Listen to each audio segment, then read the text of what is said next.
Perfecto. Entonces, recapitulemos un poquito qué hicimos ayer para orientarnos a qué vamos a hacer hoy. Entonces, si mal no lo recuerdan, hemos estado hablando de amplificadores en un uso muy especial que es comparador. Ya vimos que hay amplificadores tanto de uso general, que son los comunes y corrientes, que la salida depende de la entrada diferencial, pueden ser utilizados como comparador o existen amplificadores que son diseñados directamente para ser operados como comparador, los cuales, digamos, dos de los famosos que conocemos es el LM339 y el LM311. Como son hechos para ser comparadores, lo que tienen es pues el transistor de colector abierto. Entonces, tenerlo en mente, el colector abierto. Y aquí pues ya lo hemos hablado mucho, pues les resumo cuando se satura el transistor y cuando se encuentra en corte.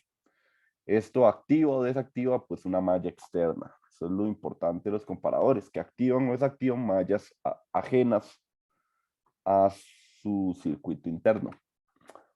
Vimos el LM311 por dentro, vimos pues un poco aquí sobre su transistor de colector abierto y su sistema de protección. Vimos sus curvas características en para diferentes usos, diferentes características límites y diferente tensión de saturación según la corriente que lo atraviesa al transistor, ¿verdad? De colector abierto.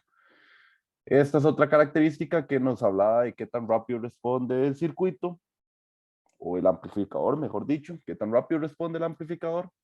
Y luego vimos que había una medida nueva que se llamaba slew rate, que suele representarse como SR, que lo que dice es qué tan rápido cambia la tensión en el tiempo. Es decir, es una medida de velocidad, qué tan rápido es el circuito. Mayor es el slew rate, más rápido es el circuito o amplificador. Estoy hablando de lo mismo, del amplificador operacional o pues del circuito con una malla externa. Entonces, ¿qué tan rápido es? Nos dice el slew rate. Entonces, al incorporar el slew rate, nos damos cuenta que la salida no se actualiza inmediatamente cuando recibe la entrada, sino que le conlleva un tiempo de análisis o un tiempo del proceso de la señal. Luego vimos un comparador de ventana, que era una aplicación de, pues, amplificadores operacionales de colector abierto para, pues, generar pulsos cuando la entrada se encuentre dentro de cierto rango, dentro de cierta ventana. Por eso se llama comparador de ventana. Entonces, la salida se comporta de una manera cuando la entrada está dentro de la ventana y se comporta de otra manera cuando la entrada está fuera de la ventana, ya sea arriba o abajo. Y luego, pues, observamos este comparador de ventana que se llama One Shot Timer, que pues genera un pulso y únicamente genera un pulso cada vez que el pulsador es presionado. Y me refiero a un pulso eléctrico, ¿verdad? Genera un pulso eléctrico cada vez que yo genero o incido con este pulsador con un pulso mecánico. Lo presiono una vez, genera un pulso eléctrico. Entonces, súper útil, ¿verdad? Porque pues ya van a ver en la carrera, cuando lleguen a temas de control, a temas de análisis de sistemas, que a veces tal vez nos interesa generar un pulso para saber cómo se comporta nuestro sistema ante un cambio en la entrada, es decir, ante un pulso, para poder pues simularlo ya sea como una perturbación o como una señal de entrada que yo pues quiero insertar en mi sistema. Luego hablamos de la retroalimentación positiva y vimos que lo que hacía era que buscaba que la salida se saturaba a través de sumar y sumar y sumar cada una de las entradas. Eso es lo que provocaba este análisis que hicimos. Y iba a saturar hacia el nivel superior o hacia el nivel inferior, dependiendo de quién era más grande. Si la entrada no inversora o la entrada inversora. Si es más grande la entrada inversora, pues íbamos a saturar al nivel más bajo de energía. Y si era más grande la entrada no inversora, íbamos a saturar al nivel más alto de la energía. Luego vimos, bueno, un poquito hicimos un análisis cuantitativo para entender qué pasaba, para entender cómo el slew rate actúa en el comparador Schmidt-Trigger, haciendo que los cambios no sean inmediatos, sino que le lleve un tiempo. Y pues potenciado por la retroalimentación positiva, este iba a llegar a la saturación. Y luego vimos el comparador Smith-Trigger, que suele tener una tensión de referencia en este punto, lo que permite que V más se mueva siempre entre dos valores dependiendo la salida. En nuestro ejemplo se movía entre 1 y 4. Entonces, si vimos pues este circuito e introducimos esta entrada en la patilla no inversora, en la patilla inversora, perdón, la patilla inversora, pues podíamos observar que la salida cambiaba cuando la entrada iba subiendo y pasaba el límite superior, y cuando la señal iba bajando tenía que pasar otro límite diferente al anterior, que no era, pues no era habitual de los comparadores, solo sucede en el Smith-Trigger. A esta capacidad de tener dos límites, uno cuando uno sube la señal y otro cuando la señal viene bajando, se le llama una ventana de histéresis o efecto histéresis. Y esta gráfica nos muestra cuál es el comportamiento de histéresis. Vean que los puntos de cambio son justamente 1 y 4, y vean que cuando vamos subiendo, eso es lo que indican las flechas, vean que aquí no cambia, ¿verdad? Porque vamos subiendo, viene en esta dirección, baja y se mueve para allá.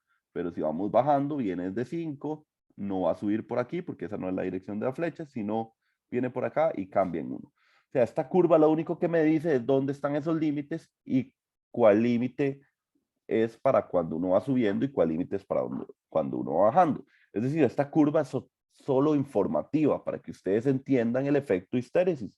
No es lo mismo un comparador normal que un comparador Schmidt-Trigger. Eso es lo que yo quiero que se lleven de idea, que el Schmidt-Trigger es especial, es muy especial.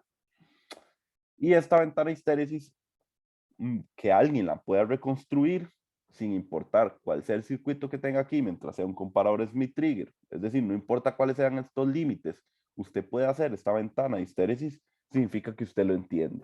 Si a ustedes en un ejercicio les piden hacer la ventana de histéresis y no saben qué hacerlo, entonces realmente no entienden el comparador Smith-Trigger y hay que estudiar un poquito más, o hay que practicar un poquito más, o lo que sea necesario.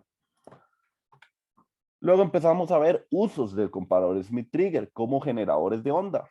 Por ejemplo, este generaba una onda cuadrada de una frecuencia de 200 Hz y un ciclo de trabajo del 60%. Y vimos que el ciclo de trabajo era la relación entre el tiempo en alto sobre el periodo total de la onda. Entonces, eso nos iba a ayudar para poder encontrar la relación de RA y RB, y luego, como es un ejercicio diseño, y así son la mayoría de ejercicios en electrónica 2, pues ya cuando uno tiene todas las condiciones de circuito, es solo elegir un valor, preferiblemente siempre el capacitor, para elegirlo lo más pequeño posible, y pues finalmente elegir los resistores, que pues en valores de resistencia tenemos una gran variedad y realmente no es difícil pues encontrar alguno de estos valores, mientras que tal vez si lo que despejamos en nuestro ejercicio de diseño es el capacitor y nos da un capacitor de, por ejemplo, 150 milifaradios, es un capacitor gigantesco realmente, es un capacitor que no va a ser como integrable a un circuito pequeño, porque es un capacitor muy, muy grande.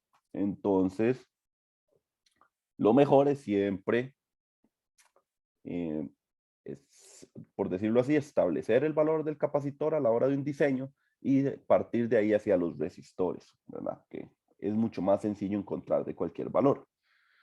¿Existen capacitores de mili? Sí, por allá dentro de una gama muy especial que se llaman supercapacitores, existen capacitores chiquititos que llegan a los milifaradios.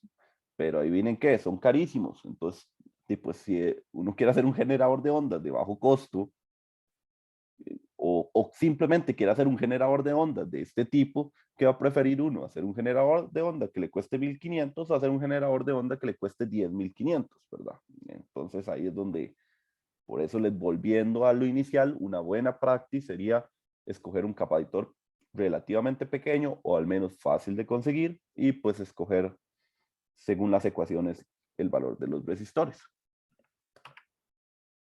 Luego vimos otro ejercicio con comparador, pero este solo lo vimos en el análisis, demostrar que pues la salida y V menos tenían esta forma. Y lo demostramos y aprendimos que si yo cargaba un capacitor con una fuente de corriente continua, íbamos a tener una carga lineal, que era algo que ustedes nunca han experimentado, o al menos eso Esa es la idea que tengo de circuitos 1, de hacer algo como esto, ¿verdad? Porque pues en circuitos 1 no tenemos transistores, entonces nunca vamos a ver un caso en el cual carguemos un capacitor con una fuente de corriente constante, a menos de que sea un ejercicio de hacer específicamente eso. Entonces, creo que eso digamos, es conocimiento de temas viejos, pero es conocimiento nuevo. Entonces, ya sabemos que esto de aquí era una fuente de corriente, cargaba con corriente constante este capacitor. Este capacitor, vean que su tensión es V menos, entonces V menos, que era la entrada del Smith trigger, pues cuando llegara al límite superior, como va subiendo, tiene un límite superior, cuando lo supera, la salida va a cambiar. Cuando esa salida cambia, este transistor se activa y el capacitor empieza a descargarse inmediatamente. Si aquí hubiera una resistencia, se descargaría en forma de RC, a pesar de que se cargó lineal. Pero como no hay nada, es como si se descargue inmediatamente. Entonces esa caída se nota aquí. Y cuando llega a menor de 1, pues otra vez se activa el Smith trigger y el Smith trigger cierra el transistor y el capacitor queda cargado pues con lo que tenía, que es aproximadamente 1. Y después de eso se vuelve a empezar a cargar lineal y así sucesivamente. Entonces, ese fue el análisis que hicimos de una manera, digamos, resumida, ¿verdad? Vamos a hacer este otro amigo que pues se las trae. Es un circuito interesante y es otro generador de onda cuadrada. Y lo que tenemos que hacer es demostrar que la frecuencia de las ondas generadas es F igual 2RA menos RB entre 6RA al cuadrado por C. Y luego nos dicen encuentre una expresión para el ciclo de trabajo. Entonces con eso vamos a empezar la clase. Muy bien, entonces, según los pasos que me enseñó el profesor, lo primero que tengo que hacer es buscar construir estas gráficas, que aquí se las estoy dando para que ustedes ya sepan qué es lo que van a obtener, pero uno pues solo le van a dar el circuito, un ejercicio. Entonces, tengo la respuesta ahí para que nosotros vayamos entendiendo el comportamiento del circuito. Entonces, lo primero es intentar reconstruir esas gráficas. ¿Qué necesito para poder reconstruir esas gráficas? Separar mi circuito en cosas que conozco. Entonces, si han estado poniendo atención en clase y van al día con la materia, nos damos cuenta que esto de aquí es un comparador Smith trigger. La salida activa este transistor, ¿lo ven? Y vean que este transistor es un NPN, es decir, la tensión V base emisor está aquí. Y vean que aquí tengo tierra. Entonces, si la salida es 5 volts, esto está on. Y si la salida es 0 volts, que son los únicos dos valores que puede tener el comparador, este está off. Entonces vamos a apuntar eso como por aquí para que lo recordemos. NPN, 5 volts, quiere decir que está on. Y 0 volts quiere decir que está off. Y este transistor, vean qué curioso, está acoplado a las bases, a esta base. Que si lo notan, esto de aquí es un espejo de corriente con otra derivación extra este. O sea, es un espejo múltiple. Y vean, su base está atada al transistor. ¡Wow! He dicho que esto no es un modelo en baja señal porque sería complicadísimo.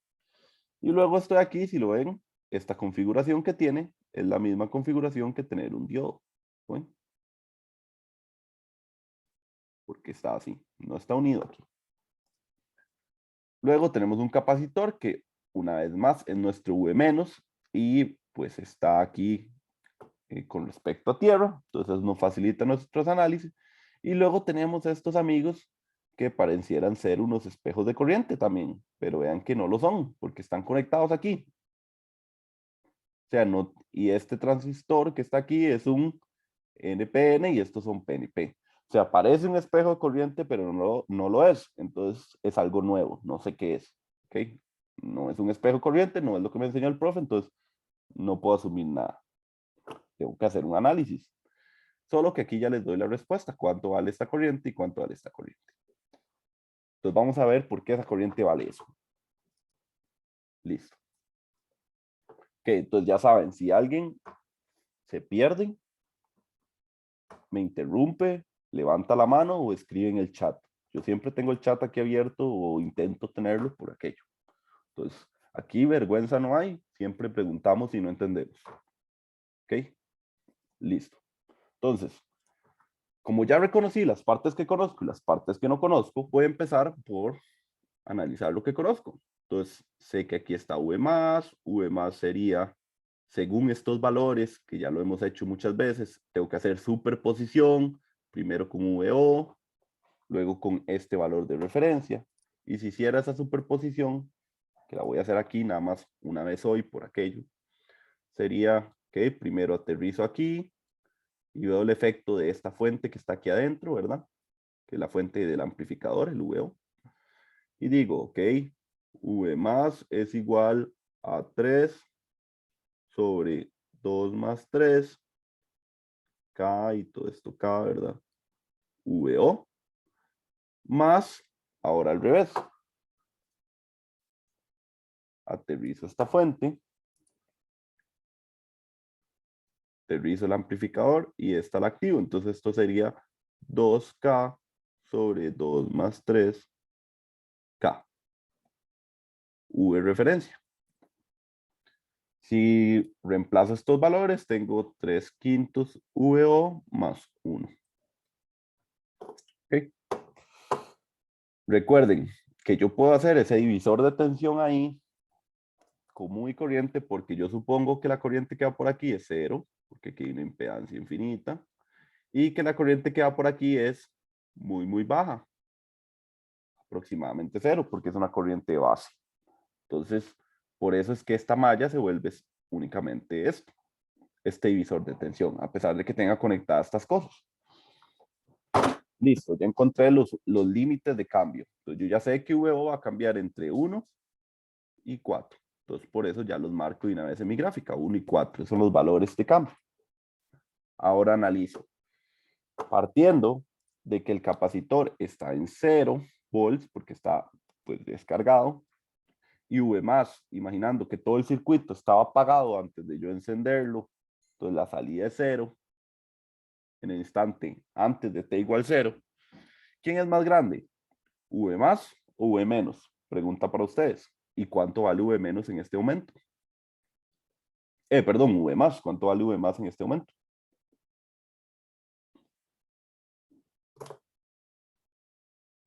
Vale 1. Ok, muy bien. V más vale 1, ¿verdad? Porque la salida vale 0. 3 quintos por 0 más 1 es 1. Ahora sí, ¿quién era más grande? ¿Quién es más grande? ¿V más o V menos?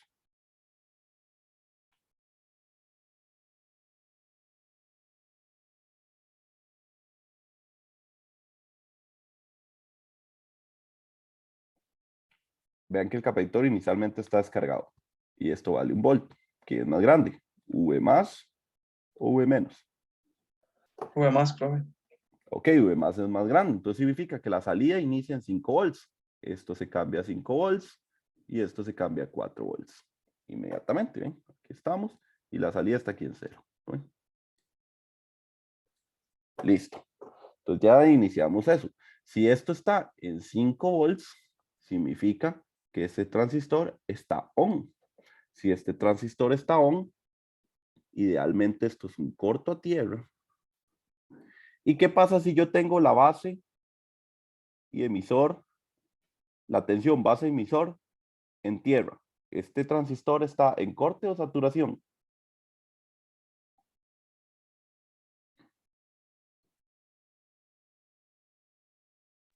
Vean, Estaría en corte, profe. muy bien, estaría en corte, a pesar de ser un espejo de corriente y que funciona pasando corriente continua.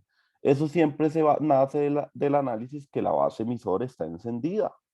Pero si yo tengo los dos a tierra, significa que este amigo está cerrado, este amigo está cerrado y este amigo está cerrado, porque todos están conectados al mismo punto de la base y el emisor todos a tierra. Entonces todo este amigo está cerrado, entonces por aquí no pasa corriente, por aquí tampoco, por aquí tampoco, por aquí tampoco. No hay corriente que pase por ahí. Entonces, vean cómo todo ese efecto en cadena provocó este sencillez de análisis. Entonces, ¿qué pasa? El capacitor no se va a estar cargando. Sí, la verdad es que sí, se va a cargar de esta manera. La corriente esta IA va a bajar por aquí y luego va a decir, ¿por dónde me voy? ¿Por donde no puedo? ¿Por el capacitor o por donde tampoco pasa corriente? y él al final va a decidir hacer esto, porque es el único camino que la corriente tiene hacia la Tierra. Aquí está, todo esto, amigo, está en cortes, como si fueran un abierto, y aquí la corriente que entra al amplificador operacional es cero, por la impedancia infinita de entrada. Por lo tanto, la corriente, el único camino que le queda es cargarse hacia acá. Entonces vean que el capacitor se va a cargar a corriente constante. Ya les dije que esto es una corriente constante. Entonces ya sabemos cómo se va a cargar el capacitor. Se va a cargar lineal porque se está cargando a una corriente constante. Y se va a cargar lineal hasta que llegue a 4 volts. ¿Por qué? Porque cuando llegue a 4 volts, lo que pasa es que ahora, si esto llega a 4 volts o 4,01 volt, ya V menos va a ser más grande que los 4 volts que teníamos en V más. Entonces la salida se va a cero. ¿Lo ven? La salida se va a cero. Si la salida se va a cero, estos 4 volts vuelven a ser 1. Por eso ahora el siguiente límite va a ser 1. Y si aquí tenemos 0, este transistor está off. Es decir, si ese transistor está off, ya aquí no hay un camino directo a tierra y todos estos transistores empiezan a fluir corriente. Ok, ¿qué pasa si todos estos transistores empiezan a fluir corriente? Bueno, el efecto más importante que tenemos es que por aquí va a bajar corriente. Es decir, la corriente va a venir por aquí, va a bajar por aquí. ¿Y qué va a pasar aquí? ¿Viene o sale corriente? Esa va a ser la gran pregunta, ¿viene o sale? Bueno, eso no lo vamos a saber hasta que no sepamos cuánto vale Ix y pues necesitamos saber cuánto vale Ya. Pero si aquí sale, aquí viene y aquí sale, si X es mayor que Ya, significa que el capacitor se va a descargar de esta manera. Y como esta corriente es constante y esta corriente es constante, no queda de otra más que la corriente del capacitor con la que se descargue sea constante. Por eso él va a caer de manera lineal también. Esa es la razón, ¿lo ven? O sea, este circuito está hecho para poder cargar y descargar el capacitor de manera lineal. Chivísima. Eso nunca antes visto en los cursos de ingeniería eléctrica. Por eso ustedes son el top. Entonces, suponiendo ese análisis que él se va a descargar linealmente, él se va a descargar lineal hasta qué valor? Hasta 1. ¿Por qué? Porque cuando él llega a 0,99 volts, una vez más, V más se vuelve a ser más grande que V menos, la salida vuelve a cambiar a 5 volts, esto vuelve a cambiar a 4 volts, esto vuelve a ponerse on y esto se vuelve a cerrar. Es decir, si aquí se vuelve a cerrar, esta corriente es la que carga el capacitor y por ende él se empieza a cargar linealmente. Y luego pues el proceso se repite una y otra vez. ¿Hasta cuándo sabe uno que pues tiene que terminar de hacer la salida? Vean que aquí, siempre cuando enciendo el sistema, siempre va a haber una etapa aquí que se llama, pues, un régimen de transición, ¿verdad? Un régimen transitorio. Entonces, cuando ustedes ya entran en el loop, digamos en el ciclo, ¿lo ven? Que ya aquí, siempre se va a repetir lo mismo, ¿ven? Ya no tenemos esta parte inicial. Y ahí es donde terminamos de graficar, porque ahí ya sabemos que ahí se va a repetir todo. Entonces, uno siempre tiene que hacer sus análisis en el segundo ciclo, al menos. ¿Por qué? Porque en el primer ciclo siempre está esta etapa de transición, que es donde enciendo el circuito. Entonces, para que lo tome en cuenta, porque me parece que la clase pasada no lo mencioné y creo que vale la pena mencionar. Entonces, por eso es que siempre tomo el tiempo en alto y el tiempo en bajo en esta zona, porque si lo ven, en esta zona es más alto, pero es solo por un efecto de transición. Entonces, ahora que ya reescribimos las gráficas y vimos que era cómo se comportaba nuestro circuito, ahora sí lo que nos falta es obtener las ecuaciones. Primero ver cómo funciona el circuito, hacer las gráficas y luego empezar a tirar ecuaciones. Ese es el orden. ¿Ok? Entonces, ahora que ya sé cómo se comporta, vamos a ver qué ecuaciones puedo encontrar. Vean que lo que me piden es la frecuencia. Es decir, la frecuencia es igual al inverso del periodo. Es decir, necesito el periodo. ¿Cómo obtengo yo el periodo? Con el tiempo en alto más el tiempo en bajo. ¿Y el tiempo en alto qué va a hacer? el tiempo que tarda el capacitor en cargarse linealmente de 1 a 4. ¿Y cuál va a ser el tiempo B? El tiempo que tarda el capacitor en descargarse de 4 a 1. Eso es lo que, ese es como vamos a determinar los tiempos de alto en bajo. Y luego el T va a ser igual al tiempo en alto más el tiempo en bajo. Entonces, vamos a obtenerlo. Entonces, según el análisis que ya habíamos hecho, durante el tiempo en alto, este transistor está on, porque la salida está en 5 volts. Por aquí no hay corriente, por aquí no hay corriente, por aquí no hay corriente. Que les quede claro. Y el capacitor se carga constante a esta corriente. Ahora sí, ¿por qué esa corriente vale eso? Si esto no es un espejo de corriente. ¿Cómo sé yo o cómo podría yo averiguar que esta corriente vale efectivamente eso, ¿verdad? En caso de que no me lo dieran y solo me mostraran esto de aquí. Bueno, vean el análisis que voy a hacer. Este es un análisis sacado de la manga. Truco número 4873 del curso de electrónica 2. Entonces, me van a ayudar ustedes. Suponiendo que esta corriente es muy baja, aproximadamente 0, vean lo que tenemos aquí. Una malla, donde tenemos una resistencia de 10K y una resistencia de 40K. ¿Alguien me puede decir cuánta tensión hay en este punto? Voy a llamarle VT. Si solo tengo esta malla, vean la malla. 5 volts, una resistencia, otra resistencia y tierra. Es decir, el circuito más fácil que ustedes vieron en circuitos 1. Esto es lo que tengo, R1 y R2. Y están preguntándome por VT. Bajo estos valores, ¿alguien me puede decir cuánto vale VT?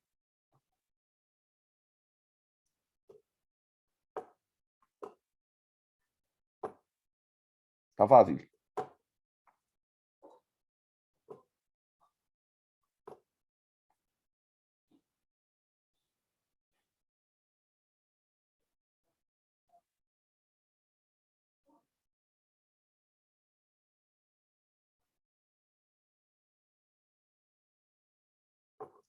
Vamos, compañeros, la vergüenza no existe aquí. Todos somos amigos. ¿Cuánto vale VT? Si R1 vale 10K y R2 vale 40K.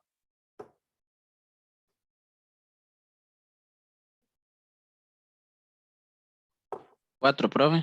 Exacto, vale 4 volts. Muy bien, porque es solamente un divisor de tensión, ¿verdad? Un divisor de tensión donde VT va a ser igual a R2 sobre R1 más R2 por Vin, que son 5 volts. Esto es 40K sobre 50K por Vin. Y Vin, K con K se va, y Vin 0 con 0, y Vin valía 5. Finalmente esto es 4 volts. Este 5 se va con este 5 y queda 4. Muy bien, compañero. Tenemos 4 volts. Entonces, de fijo, aquí hay 4 volts. O aproximadamente 4 volts, porque estamos despreciando esa corriente. Entonces, aproximadamente aquí hay 4 volts. Aproximadamente. 4 volts. ¿Ok? Ahora, si aquí hay 4 volts, y aquí hay una caída de tensión, más o menos, en este punto, que es el mismo que este punto, ¿cuánta tensión tenemos? Bueno, ahí tenemos 4 volts menos, ¿verdad? Menos una base, base emisor, una tensión base emisor. O sea, este Vx vale esto, ¿cierto? No sabemos cuánto vale esa tensión base emisor, no sabemos. Pero vean que aquí tenemos otra tensión base emisor y conectado a ese mismo punto tenemos otra tensión base emisor, pero en polaridad inversa. Es decir, que esta tensión de aquí, que le voy a llamar Vy es igual a Vx más V base emisor. ¿Lo ven? Porque es lo mismo más una tensión extra. ¿Lo ven? Más una tensión de base extra. Utilizando esta ecuación, aquí, me doy cuenta que VY es igual a 4 menos base emisor más base emisor. Es decir, se cancelan. Entonces, finalmente, ¿cuánta tensión hay en VY? 4 volts. ¿Y cuánta tensión hay en este VY'? 4 volts también. Ok, ahora que sabemos que hay 4 volts y aquí hay 4 volts por ese truco que logré hacer, como bajar una tensión y subir esa misma tensión, entonces pues este punto de fijo es igual a este punto, ¿lo ven? Porque aquí bajé y aquí la subí, entonces queda igual. Entonces, si ahora yo sé que hay 4 volts, ¿cuál es la tensión que hay en cada una de esas resistencias?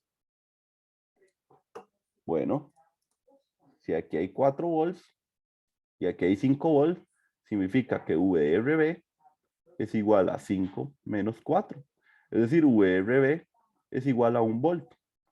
Eso quiere decir que por ley de Ohm, la corriente B tiene que ser igual a 1 volt entre RB. Es decir, 1 sobre RB. ¿Por qué dice aproximadamente? Porque nacimos de este aproximado, ¿verdad? Entonces, por eso dice aproximadamente. Y el mismo análisis que acabo de hacer para RB, lo puedo hacer para RA. Entonces, yo ya sé cuánta corriente fluye a través de su resistencia. La tensión que hay en RA es 5 menos 4. Y finalmente la corriente de A tiene que ser 1 sobre RA. ¿Queda claro ese toque? Buenísimo. Entonces ya sabemos cuánto vale la corriente RA, cuánto vale la corriente A y cuánto vale la corriente B y ya sabemos por qué vale eso. Ok, continuemos con el ejercicio. Entonces, vean que ya hemos descubierto casi todos los secretos que teníamos al inicio. Ahora solo toca hacer la carga del capacitor. Entonces, si ya sabemos que eso se carga a corriente constante, porque el 1 es constante, el RB es constante, eso implica que la corriente sea constante. Entonces, recordando lo que vimos ayer, si yo cargo un capacitor con una fuente de corriente constante, el capacitor se carga de la manera en que V del capacitor en el tiempo es igual a la corriente entre la capacitancia por el tiempo, una recta lineal. ¿Cuál tiempo queremos ver? Queremos saber el tiempo en que el capacitor sale desde 1 volt y llega a 4 volts. Es decir, si hiciéramos una forma más general de esta ecuación, esto le hace falta un más VC en T igual 0. Para nosotros saber que ese es el estado inicial. Ese es ese estado inicial. Entonces, si lo hacemos de esa manera, porque hay un estado inicial, normalmente esto siempre vale 0, ¿verdad? Pero cuando yo hago esa integral, siempre tiene que salir, si se acuerdan de ecuaciones diferenciales y de cálculo 1, siempre debería haber salido una constante, ¿verdad? En este caso tiene que salir esa constante, que es el valor inicial. Entonces, el valor inicial es 1. Entonces, todo esto vale 1. Esto va a valer 4 para saber cuál es el tiempo que me tarda de 1 a 4. Y ya solo me queda despejar el tiempo. Entonces sería 4 menos 1 es 3. 3 por C entre I de C es igual al tiempo en alto. Y esto sería igual a 3 por C por RA es igual al tiempo en alto. ¿Todos me siguieron hasta ahí?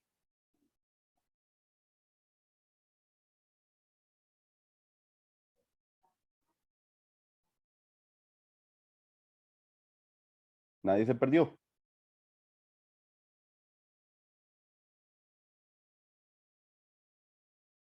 Ok, genial. Entonces, si nadie se perdió y no tengo que repetir, sigo. Entonces voy a apuntar esa respuesta por acá. Entonces digo, ok, el tiempo en alto es igual a 3 por C por RA. Listo. Profe, Sí, pues nada más de dónde, o dónde salió el RA. recuerde que la corriente que fluye por aquí, ¿vea? La IA es 1 entre RA. Y aquí está esa IA. Sería aquí. Que es la corriente que va a entrar al capacitor. Porque en nuestro análisis ya hemos visto que si aquí está cerrado y aquí está cerrado, esta corriente no le queda nada más que hacer esto. Entonces la corriente que fluye por el capacitor es esta corriente constante que vale 1 sobre RA. Como la IA está abajo, el RA queda arriba. Ok, sí, sí, el IC que vendría al IA, sí. Ok, bien. Perfecto, genial. Entonces ya tenemos cuánto vale TA. Solo nos falta ver cuánto vale TB para hacer la primera parte del ejercicio. Entonces vean que la segunda parte del ejercicio es cuando aquí teníamos 0 volts, este amigo está off, y si este amigo está off, todo esto de aquí está funcionando, está a pura vida. Entonces voy a borrar todos estos que había rayado ahí, ya hemos sabido cómo encontramos esto, lo voy a borrar para que no me estorbe. Y bueno, veamos qué pasa en el momento de la descarga. Si aquí está 0 y aquí está off, aquí baja corriente y aquí baja corriente. ¿Cuánta corriente baja por este amigo? ¿Alguien me puede decir cuánta corriente es esto? No hay que hacer cálculo, es solo ver de dónde viene esa corriente.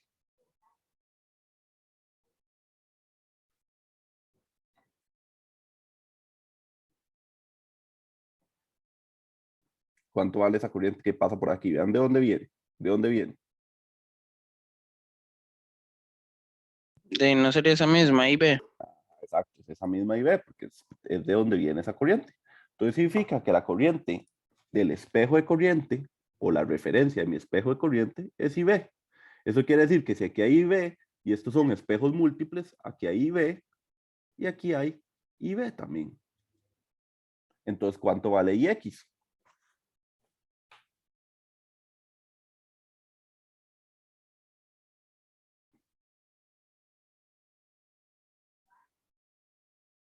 ¿Cuánto vale IX?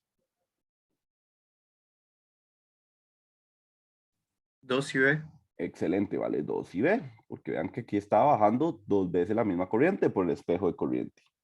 ¿Lo ven? Recuerden, siempre como es un espejo de corriente, los espejos múltiples copian la corriente que tenga la referencia, y la referencia es siempre el que tiene unión de colector base. Entonces significa que IX es 2 y B. Ahora, 2 y B viene por aquí, y aquí viene RA. Por algún lado nos tuvieron que haber dicho que RB, para yo suponer que esta IX es más grande que esta IA, en algún lado me tuvieron que haber dicho como que RB es más pequeño que RA. En algún lado nos tuvieron que haber dicho, entonces se los voy a decir de una vez. ¿Para qué? Para que uno sepa que esta IB de fijo es más grande que esta IA. Y entonces así uno pueda, si uno hace esta suma de corrientes que hay aquí, esa suma de corrientes le tenga que dar obligadamente que IX sea igual a IA, ¿verdad? Que es esta que entra aquí, y esta corriente entra o sale. Bueno, como IX es más grande, perdón, IB era más grande que IA, y IX es 2 veces IB, entonces IX es obviamente más grande que IA. Entonces aquí tiene que llegar otra corriente, otra aquí, y C, que es la del capacitor, se viene descargando. No se va para allá porque recuerden, aquí no entra corriente. Entonces no le queda más que irse aquí. Y ahí sí, IX es igual a IA más IC. Entonces ahora sí, ¿cuánto vale esa IC en la descarga? Voy a ponerle una D de que es de descarga. Bueno, entonces eso sería 2 IB es igual a IA más la corriente del capacitor de descarga. Eso quiere decir que la corriente del capacitor de descarga es 2 IB menos IA. Ahora que sé cuál es la corriente que fluye por el capacitor, yo vuelvo a hacer la misma fórmula que hice hace un rato. La del capacitor, V del capacitor en el tiempo va a ser igual a la corriente que pasa por el capacitor entre la capacitancia por el tiempo más el valor inicial. ¿Cuánto vale en descarga el valor inicial? 4. Entonces esto aquí vale 4. ¿Cuál es el valor que yo quiero llegar? 1. Este valor de aquí, el 1. Entonces ya tengo eso. Ahora ya sé cuánto vale C. porque es una variable de mi circuito. Bueno, igual hay que dejarlo en términos de C y RA, entonces eso ya se supone lo conozco. Y la corriente que de descarga, por ponerle así, la de descarga, es la corriente que fluye aquí, en este sentido. ¿Cuánto valía la corriente de descarga? La corriente de descarga valía IX menos IA. Es decir, la corriente de descarga valía 2 sobre RB menos 1 sobre RA. Si hago una homogenización aquí para que sea más fácil, esto es 2RA menos RB entre RA por RB. Para que sea pues más fácil que andar jalando esto. Y ojo este detalle. ¿Estábamos en carga o descarga? Pregunta para ustedes.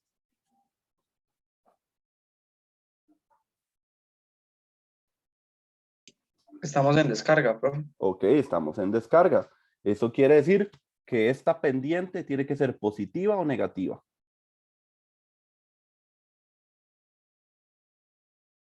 Debería ser negativa, ¿no? Exacto, entonces aquí hay que ponerle un menos obligado, porque como nosotros estamos reconstruyendo la ecuación y yo sé que estoy en descarga, ahí tiene que haber un menos de esa pendiente.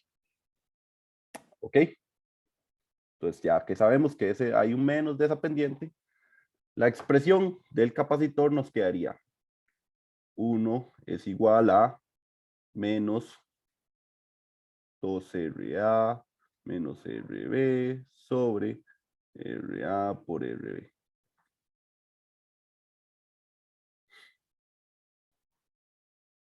Y entre C más 4. Despejando esto de aquí y buscando el tiempo que me quedó aquí. Ahí está el tiempo. Esto me quedaría menos 3. Este menos se va con este otro menos. Me da 3. Es igual a 2RA menos RB entre RA por RB por C y por T. O sea, ya solo me falta despejar el tiempo. Es decir, T va a ser igual a 3RA por RB por C entre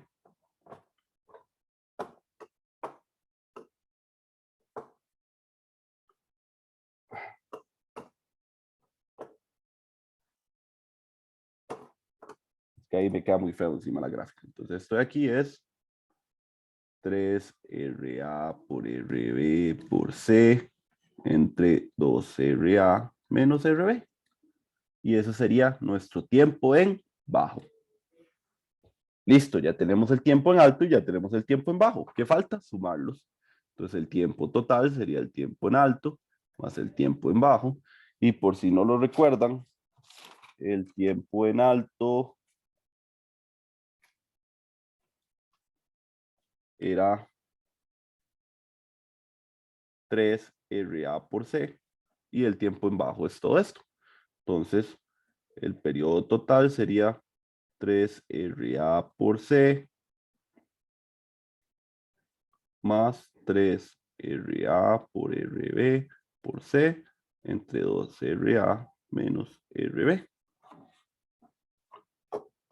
Listo. Entonces, cuando ya hemos llegado a este punto, vean, ya casi tenemos el ejercicio completo. Ahora nos falta, voy a sacar ahí un factor común, homogenizar, ¿qué hago mejor? Voy a homogenizar. Entonces,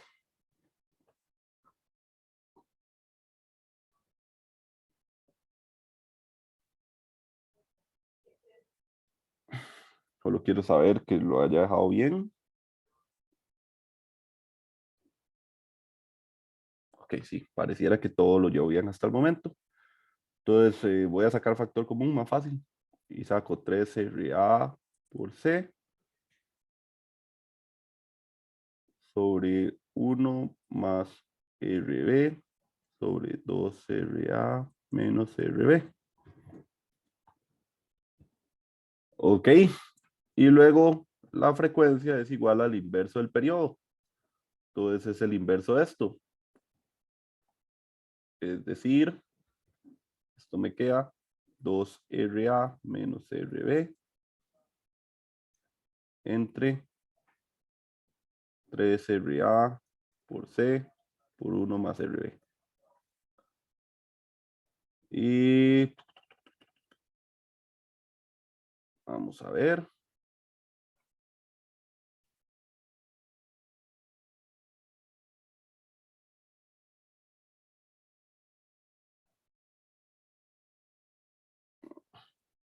A ver aquí donde estoy metiendo las patas.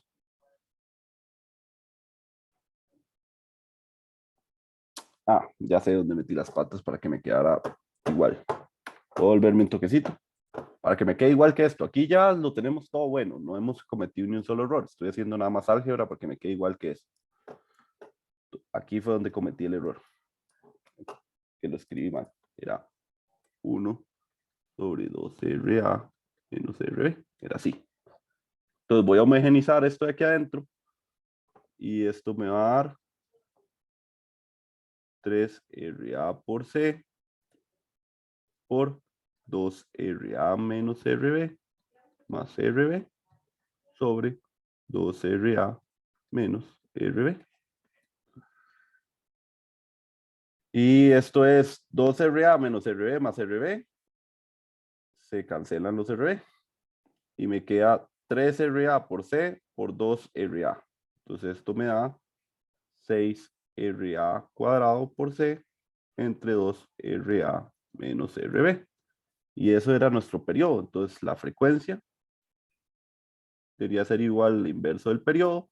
Y pues debería ser 2RA menos RB entre 6RA cuadrado por C. Que es justamente lo que hay que lograr. ¿Todo claro?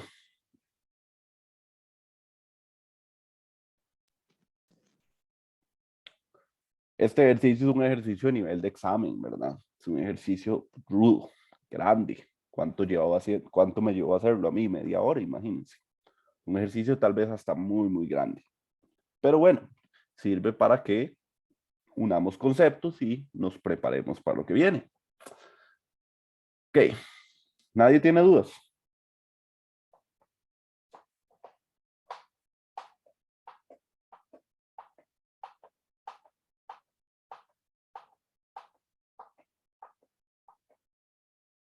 Excelente, entonces ya logramos el punto 1.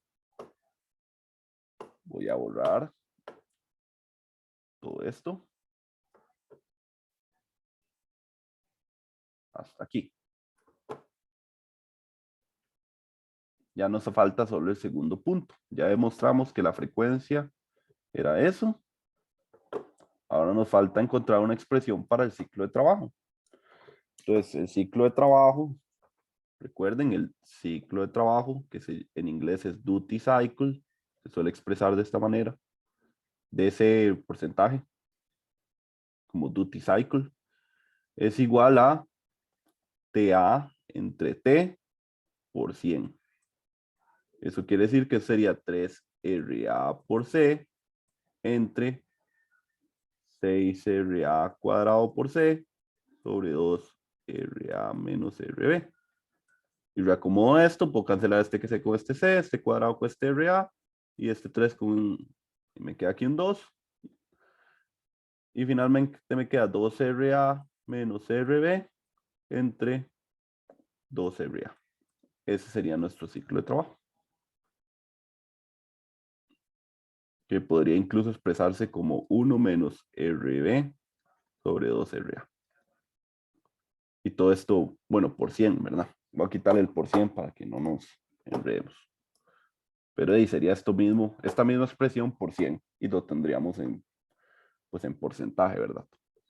Esa es mi expresión del duty cycle. Entonces, significa que yo puedo generar una señal cuadrada a través de todo este circuito, ¿lo ven? Donde la entrada inversora fue esta señal triangular que la provocamos nosotros mismos con nuestro circuito y el circuito va a quedar pues generando estas señales cuadradas con esta frecuencia y según la relación de RA y RB, así sería el duty cycle, que, que debería ser aproximadamente de lo que valga esta relación, ¿verdad? Entonces, aunque este dibujo parezca estar a escala, ¿verdad? puede ser que el tiempo en alto sea más grande que el tiempo en bajo, o que el tiempo en bajo sea más grande que el tiempo en alto. Eso dependerá del duty cycle. Listo. ¿Dudas?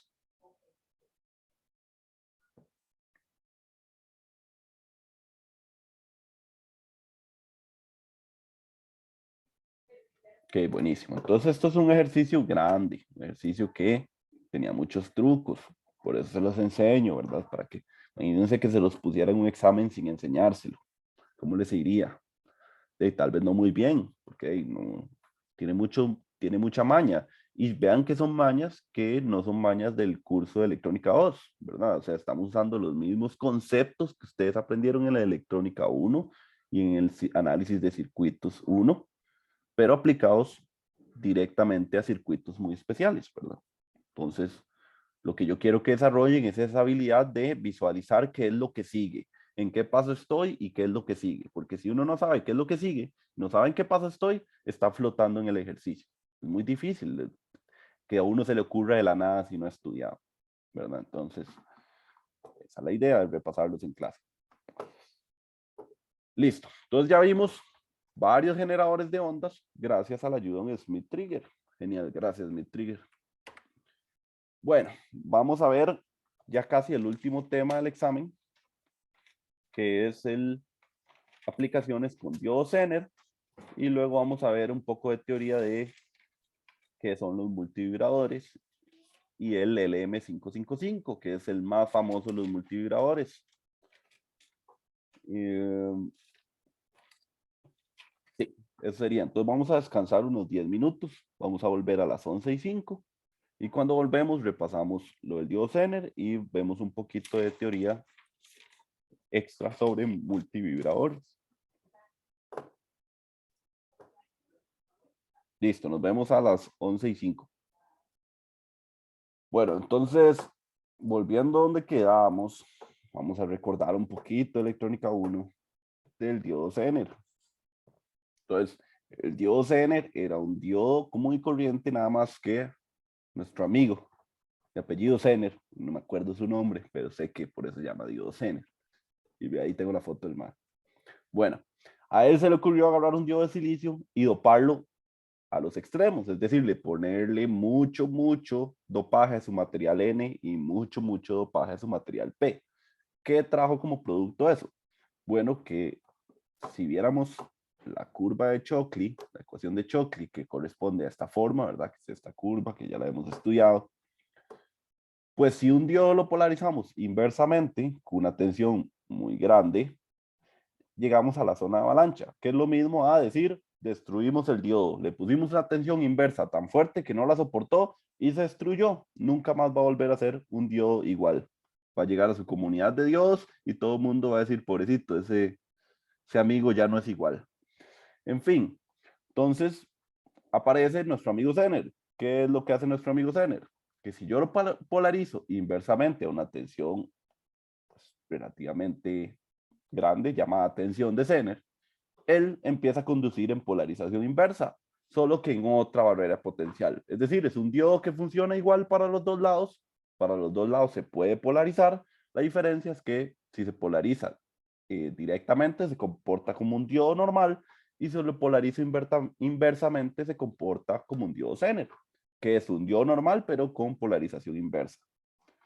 Entonces, recordando eso, los diodos Zener igual corresponden a esta ecuación, aunque normalmente las aplicaciones con Zener lo hacemos en el modelo simplificado. Vamos a ver este primer comparador. ¿Ok? Entonces vamos a graficar. Estos ejercicios son más sencillitos para bajarnos un poquito los humos después de haber visto generadores de onda con Schmitt triggers. Entonces tengo esta señal en el tiempo. Esta va a ser mi señal V-in. Y este va a ser mi VO. Y mi señal V-in va a ser la siguiente. Va a ser esto.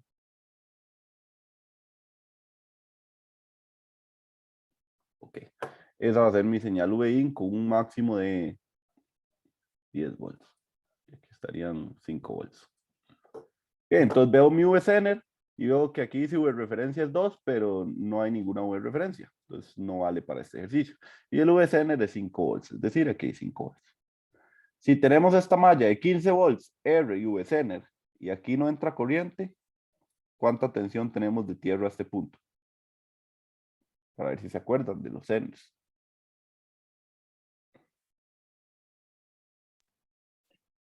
¿Puedo repetir la pregunta, profe?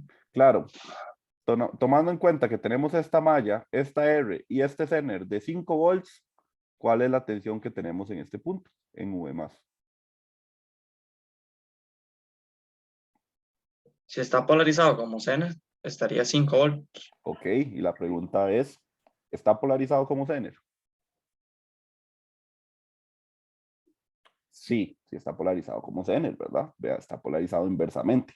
Entonces sí, son 5 volts. Muy bien, compañero. Entonces aquí tenemos 5 volts. Entonces voy a marcar esa referencia aquí en mi gráfica de entrada para que sea más sencillo. Ahí están mis 5 volts. Ahora, ya que ya sabemos cuánto hay en V más y V menos en la entrada, veamos a ver cómo se comporta la salida. Durante este periodo, la entrada es menor a 5 volts. ¿Quién es más grande? ¿V menos o V más?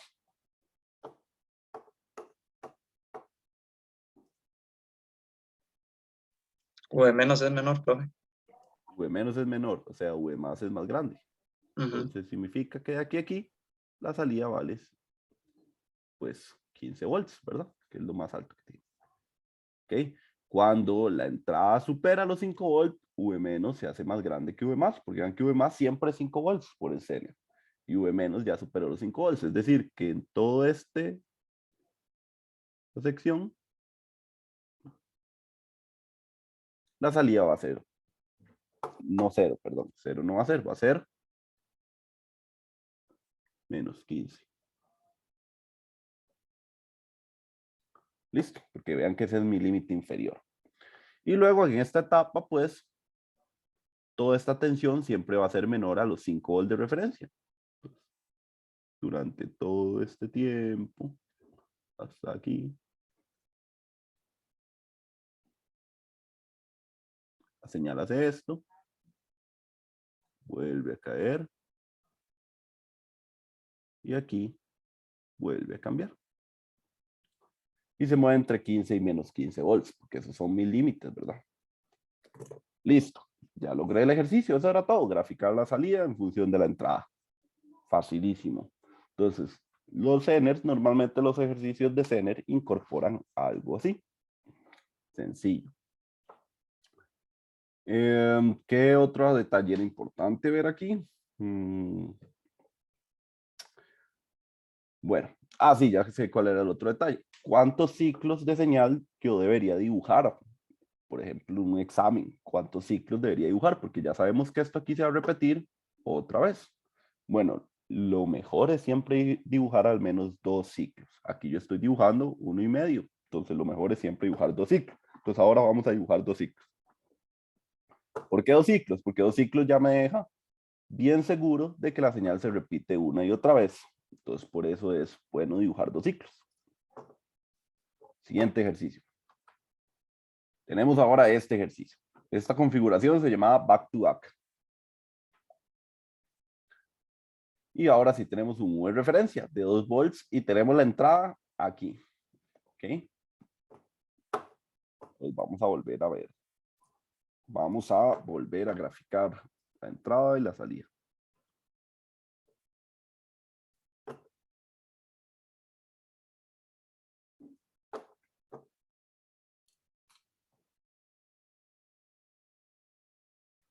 Aquí va a estar la salida y aquí va a estar la entrada. Y la entrada sigue siendo la misma senoidal de hace un rato.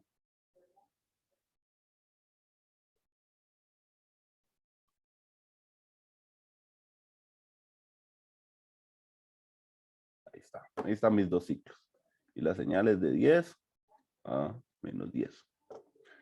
Entonces vean que ahora el circuito que tenemos en la entrada es esto de aquí. Entonces V menos ya sabemos que es la referencia, que vale 2 volts. Entonces voy a marcarla de una vez aquí en mi entrada para que sea más sencillo. Ahí están los 2 volts.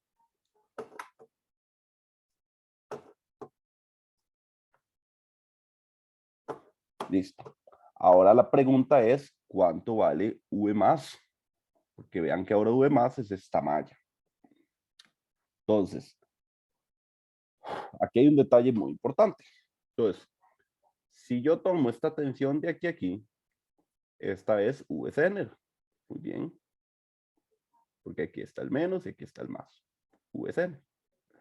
Pero ¿cuánto es la tensión de aquí hasta aquí? Porque vean que este amigo está polarizado directamente.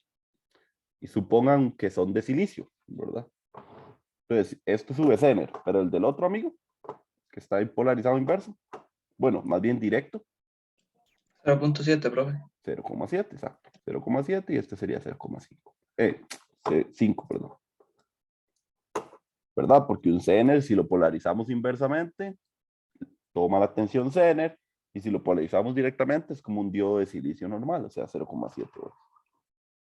Ahora la pregunta es, ¿VI es suficiente para polarizar los Zener? Ok, esa es la gran pregunta. Entonces, los Zeners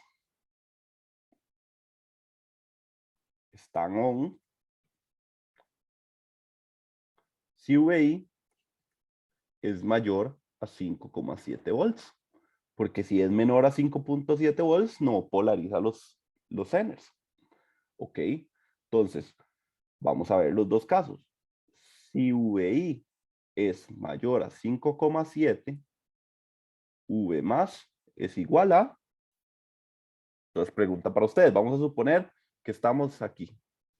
Aquí están los 5,7 y estamos en esta etapa de la señal. Si la señal vale más de 5,7, ¿cuánto vale V más? Que vean que V más es la tensión desde tierra hasta aquí. Profe, disculpe, no existe una caída en R.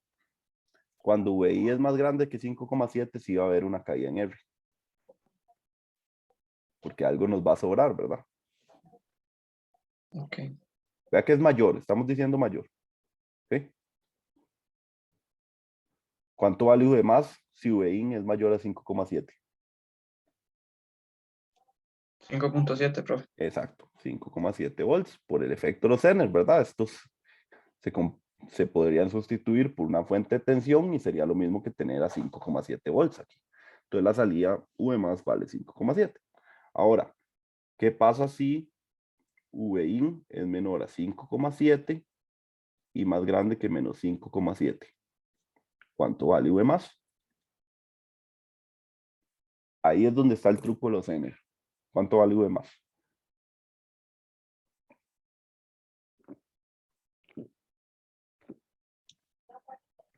Yo pensaría, Ujú.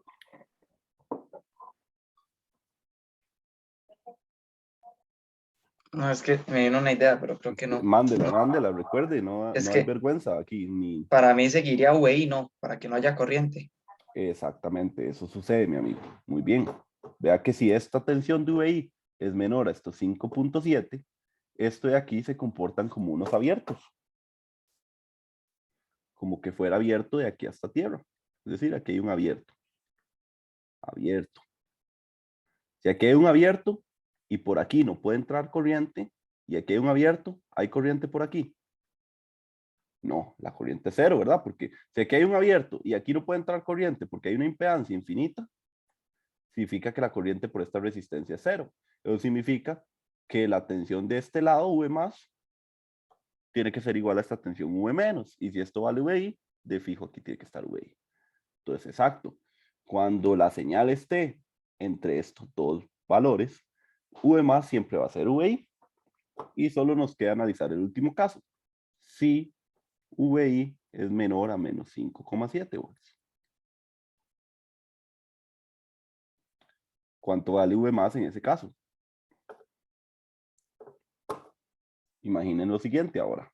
Estamos así. Y tenemos una fuente aquí que vale más que 5,7. Que vale más que vale más bien menos que, sí, más que 5,7. Vean que ya le di vuelta a la fuente. O sea, tenemos este circuito. Es decir, esto está aquí unido con esto, ¿verdad? Porque las dos son la Tierra. Entonces, si se dan cuenta, ahora yo estoy poniendo de aquí a aquí 5,7. Eso quiere decir que este amigo está polarizado inversamente. ¿Lo ven? Porque ahora la corriente fluye en este sentido. Este está polarizado inversamente y este está polarizado a favor. Entonces aquí habrían 0,7 y aquí habrían 5,7. Entonces, ¿cuánto hay de tierra hasta aquí, verdad? No de aquí hacia tierra, sino de tierra hacia aquí. ¿Cuánto hay?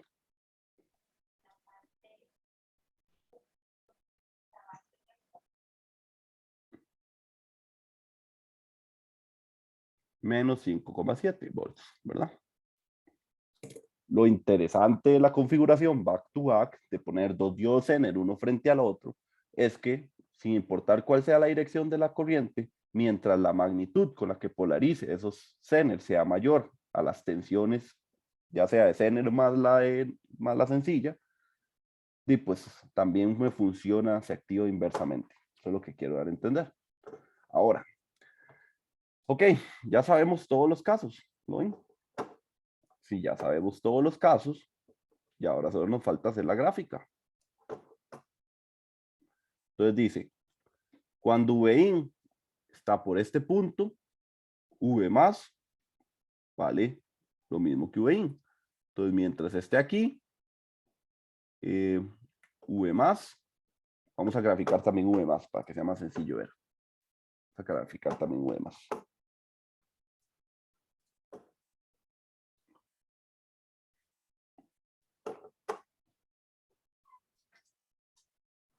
Aquí vamos a poner a V más y aquí vamos a poner a V out. En el tiempo, en el tiempo y en el tiempo. Entonces, voy a graficar solo V más. Entonces, aquí voy a marcar los 5,7 que son interesantes. Entonces, la señal hace esto, replica la entrada. Cuando supera los 5,7 se mantiene en 5,7.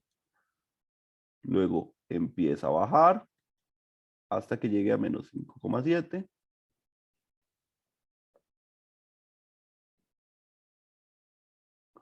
Llega a menos 5,7.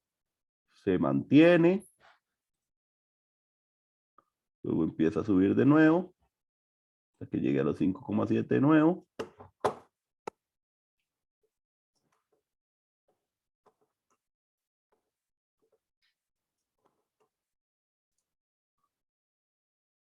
Así. Luego se mantiene y luego vuelve a bajar hasta los 5,7 y se mantiene. O sea, más o menos la señal V más, aunque me quedó bastante feo. Yo sé, yo dibujo horrible y no tengo pulso. Pero bueno, mientras marque todas las zonas importantes, no importa que esté feo. Listo. Ahí está, 5,7 y menos 5,7. Entonces la señal V más hace esto. Y ahora sí, marquemos aquí la referencia. Es más sencillo marcar la referencia aquí. Ahí está mi referencia, que son los 2 volts. Entonces ahora sí, que ya tengo V más, que es el que realmente comparo con V menos, esta gráfica me es más útil. Entonces vean que en este tiempo, antes de que la señal supere los 2 volts, ¿quién es más grande? ¿V menos o V más?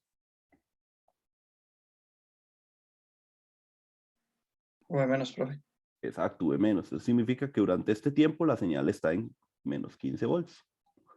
Cuando pasa esto, la salida supera, envía los 15 volts y se mantiene hasta que la entrada vuelva a ser más pequeño que los 2 volts de referencia. Y se mantiene así durante todo este tiempo, que esta señal es más pequeña que esos 2 volts, porque gráficamente lo puedo ver. Y luego así. Y luego así. Y esa sería mi señal. Voilà, lo logramos. ¿Queda claro?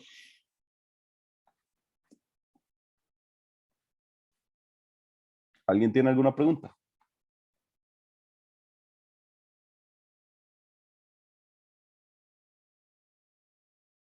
Ok, buenísimo. Vean que esto también es los Zener, ya ustedes los estudiaron en electrónica 1, esta configuración. Lo nuevo es usar el comparador y graficar mucho. En electrónica 2 graficamos mucho. Nos interesa ver las señales en el tiempo, como son señales analógicas, nos interesa saber cómo se comporta esa señal en el tiempo. Listo. Nos queda uno más. Ese de ahí. Entonces, vamos a graficar.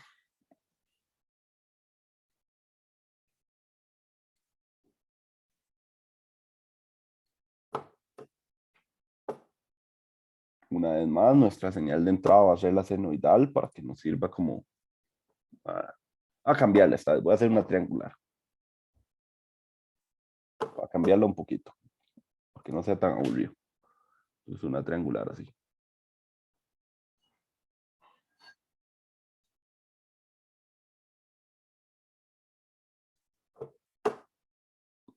Y llegue hasta 5 volts. Listo, esa va a ser mi señal de entrada. Y mi señal de salida va a ser aquí, veo.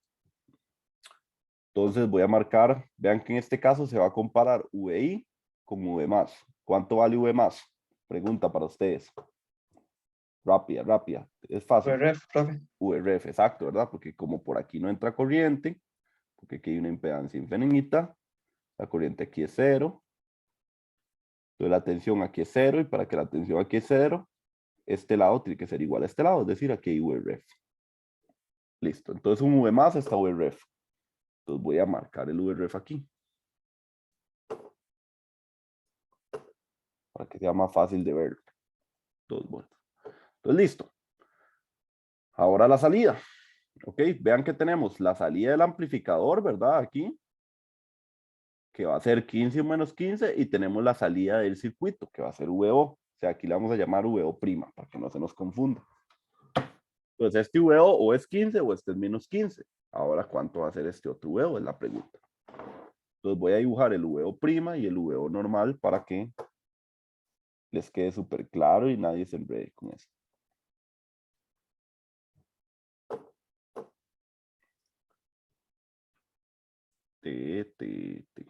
Listo. Entonces, durante este tiempo de la señal VIN, aquí que entra por la entrada inversora, ¿quién es más grande? ¿V- o V+? En esta primera etapa. V+.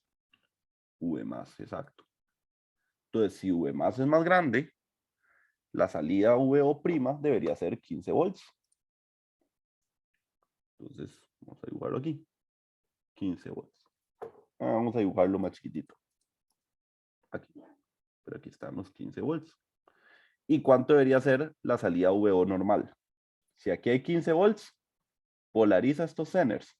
Ya sabíamos cuánto hay de aquí a aquí, ¿verdad? Según el ejercicio anterior, 5,7. Entonces, si aquí hay 15 volts, estos Zeners se polarizan.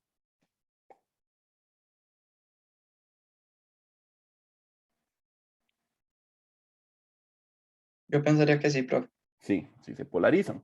Entonces, si están polarizados, significa que VO es 5,7. Entonces, mientras VO' sea 15 volts, VO normal va a ser 5,7 por culpa de los Zeners. Listo. Ahora, superamos aquí los 2 volts. ¿Quién se vuelve más grande? ¿V- o V+?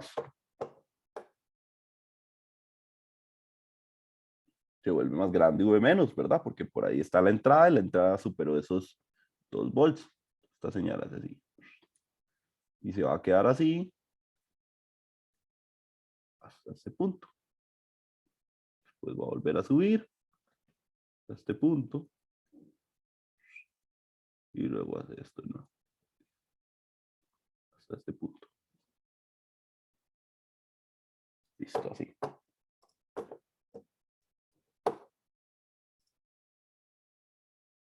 Listo, ya grafiqué la salida prima. Ahora me falta graficar la salida verdadera del circuito. Entonces vean que cuando vale 15 volts, aquí hay 5,7, VO vale 5,7. Pero cuando aquí hay menos 15 volts, ¿cuánto vale VO? Menos 5.7, profe. Exacto, menos 5,7. Por igual que el ejercicio anterior, ahora estoy polarizando los Zeners en este otro sentido, de menos a más.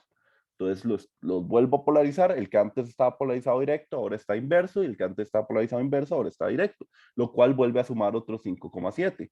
Pero como es de tierra a VO y no de VO a tierra, vean que están invertidos los signos, significa que aquí hay menos 5,7.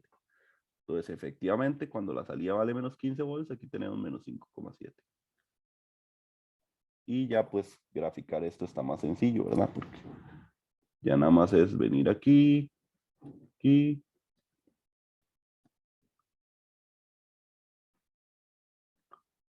Aquí. Y listo. Tenemos la salida gráfica. Si lo ven, esta señal tiene un duty cycle menor al 50%, porque la señal en alto dura menos que la señal en bajo. Entonces, como para que se vayan haciendo ideas de los duty cycles que son súper importantes. ¿Todo claro con este ejercicio? Sí, profe, bueno, al menos en mi caso. ¿Nadie más tiene preguntas?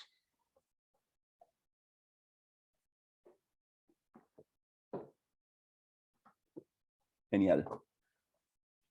Ok. Esta es la última diapositiva de la clase. Si revisamos el temario, que siempre me gusta repasar el temario. Del capítulo 2 vimos el amplificador en lazo abierto, es decir, el amplificador con la entrada negativa o la entrada inversora, no inversora, su salida, y veíamos que su salida era la ganancia diferencial por la entrada diferencial. Eso significa el lazo abierto, sin retroalimentar ningún lazo, ni el negativo ni el positivo. Eso significa el lazo abierto, como cuando vimos el comparador en el primero de sus estados, o como los comparadores que hace un rato estábamos analizando. Es decir, sin tomar en cuenta el Smith trigger. Vimos lo que era saturación, de cómo la salida se saturaba al valor positivo o al valor negativo, dependiendo de quién era más grande, si la entrada inversora o la no inversora. Y vimos que eso sirve para comparar señales y cómo el amplificador nos enseña cuál señal era más grande y cuál era más pequeña. Vimos circuitos básicos con comparadores, como lo es el comparador de ventana. Vimos circuitos con limitadores, que son los Zener. Vimos cómo los Zener limitan las señales ya sea de entrada o de salida. Vimos parámetros relevantes como la tensión de saturación. Ya sabemos que es la tensión de riel o la tensión con las que yo alimento mi amplificador operacional, el V más y el V menos, y así de eso depende la salida. Vimos lo que significaba el tiempo de subida, que era el tiempo que tarda una señal de subir al 10% al 90%, y pues de bajada es lo mismo, el tiempo que le toma una señal bajar del 90% al 10%. Esas son las unidades que se utilizan, 10 y 90. Y luego hablamos del slew rate, que vimos que era una razón de cambio, o sea, una velocidad. Nos habla de la velocidad del amplificador. Un slew rate muy alto es un amplificador muy, muy rápido. Un slew rate bajo es un amplificador lento. Y luego vimos circuitos con comparadores. Vimos qué significaba un comparador Schmitt-Trigger. Vimos cómo utilizar la histéresis en generar señales. Y lo que vamos a ver ahorita, ¿qué significa esto? Multivibradores y temporizadores. Temporizadores ya lo vimos, son circuitos con capacitores. Nos falta hablar de multivibradores y nos falta ver convertidores analógico-digital. Estos dos temas de multivibradores y convertidores analógico-digital son temas que vamos a abordar de manera teórica. Les voy a explicar este multivibradores y este convertidores analógico-digital, pues ese tema es muy, muy, muy amplio, pero al menos me interesa lo básico. Entonces aquí les dejé un documento que se llama Convertidores Analógico-Digital, donde se explica un cierto método de convertir una señal analógica a una digital.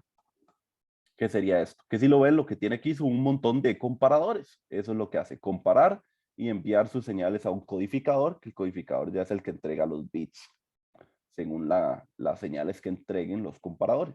Entonces ahí se los dejo para que lo lean, un poquito como de lectura independiente, para que se empapen del tema, pero realmente en este documento está súper bien explicado y vean que es un documento súper corto. O sea, lo que me interesa es que ustedes sepan que existen, cómo funcionan ¿Y qué partes son importantes? Eso es lo que viene en ese tipo de convertidores.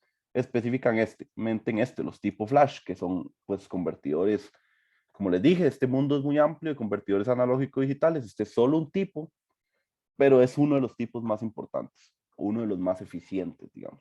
Entonces, por eso me interesa que lo lean como lectura independiente. Ahora solo me falta hablar de esto, multivibradores y temporizadores.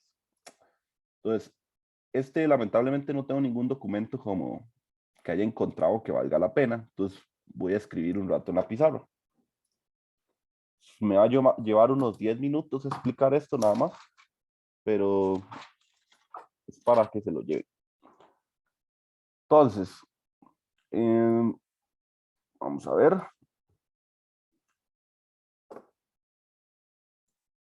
Listo. ¿Pueden ver la pizarra?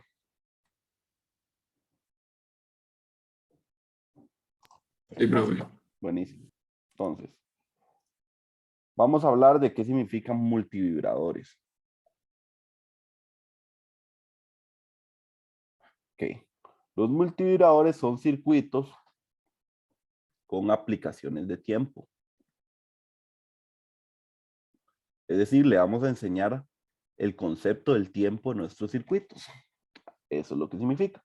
Y vamos a encontrar varios multivibradores que utilizan aplicaciones en el tiempo. Por ejemplo, hay varios tipos. Hay del tipo biestable. ¿Qué significa biestable? Que el multivibrador tiene dos estados estables.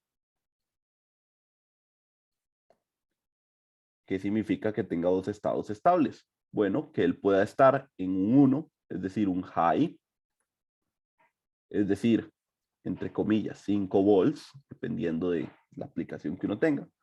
O también él fácilmente puede estar en 0, lo que significa un low en circuitos digitales, y en electrónica no significa 0 volts. ¿Qué circuitos son biestables?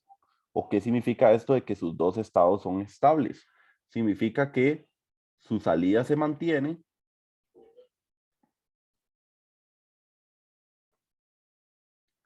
hasta que haya un cambio en la entrada.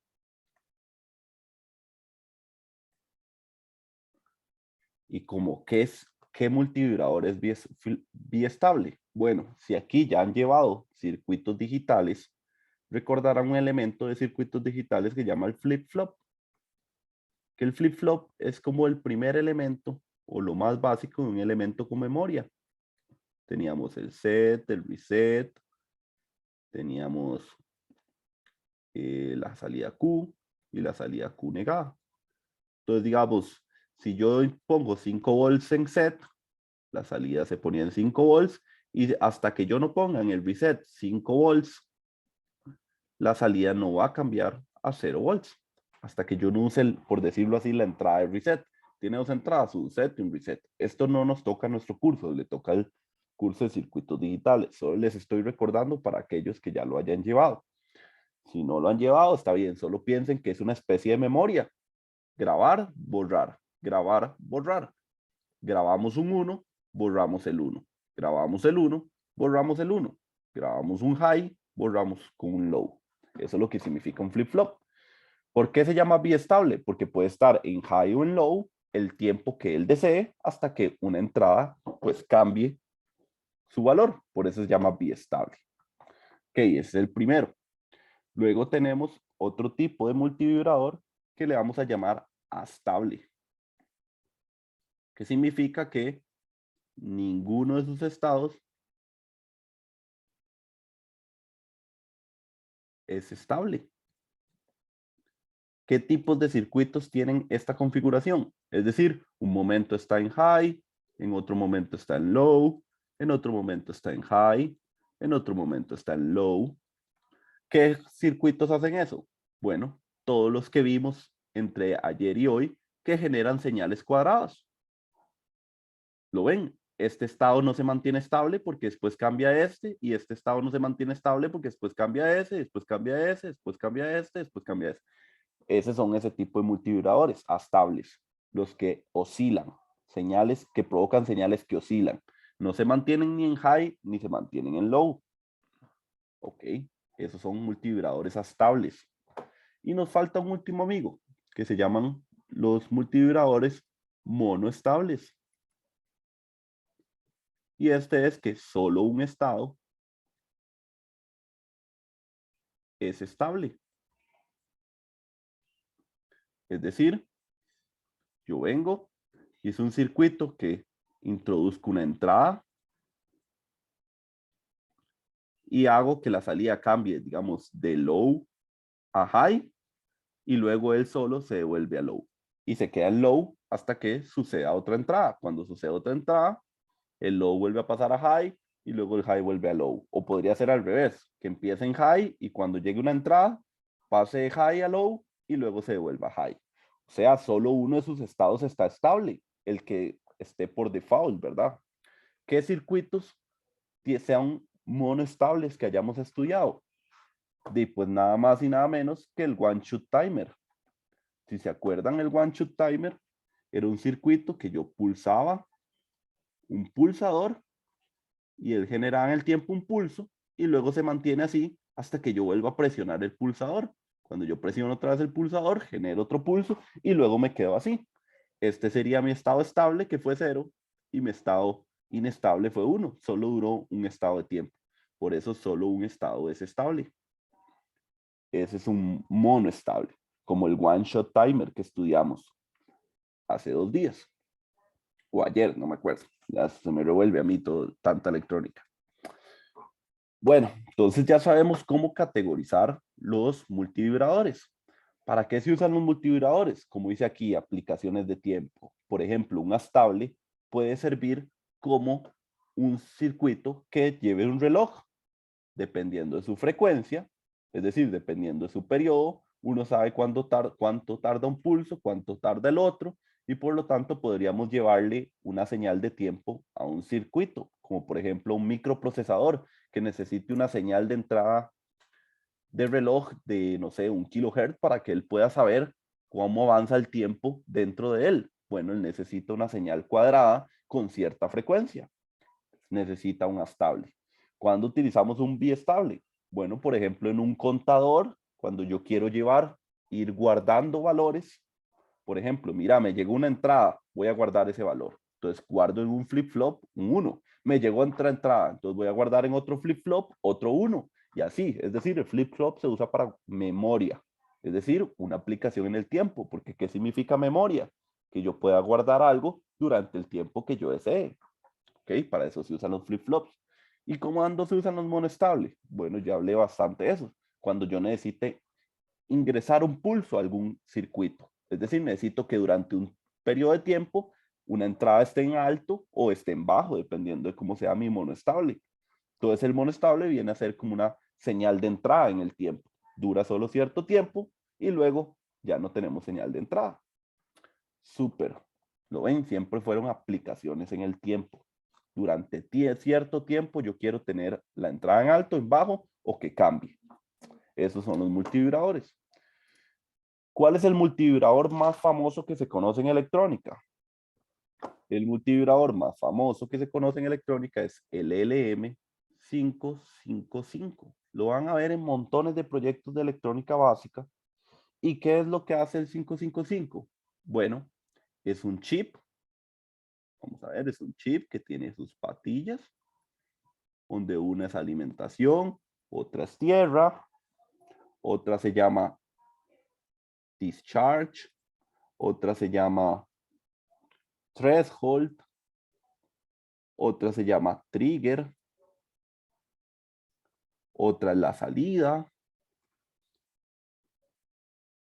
Y él tiene en total, está la tierra. Entonces tiene 1, 2, 3, 4, 5, 6. 6 pines. Ok, me faltan unos pines más. Tengo el discharge. Ah, me falta el pin de control. Y threshold, hay el de discharge. Threshold, trigger, tierra, USC, out, control. Y me falta un pincito más.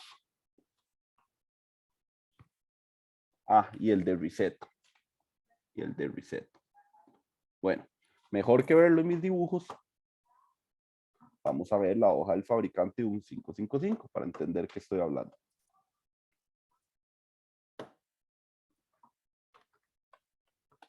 Ya vamos a terminar. Solo estamos viendo información.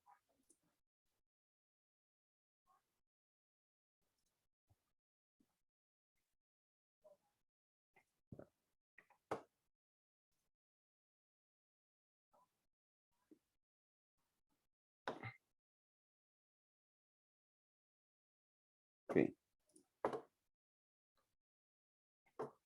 Entonces, volviendo a compartir la pantalla. ¿Pueden ver la pantalla? Sí.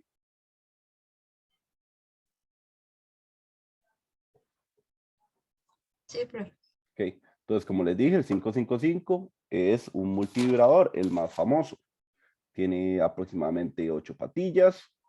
Tiene entrega hasta 200 miliamperes en su salida. Tiene el duty cycle ajustable. Tiene estabilidad por la temperatura. Puede hacer señales que vayan desde los microsegundos hasta las horas. Y se apaga en un tiempo de 2 microsegundos. Como en menor a 2 microsegundos. Es decir, si yo necesito que se apague, él se apaga inmediato. Aplicaciones.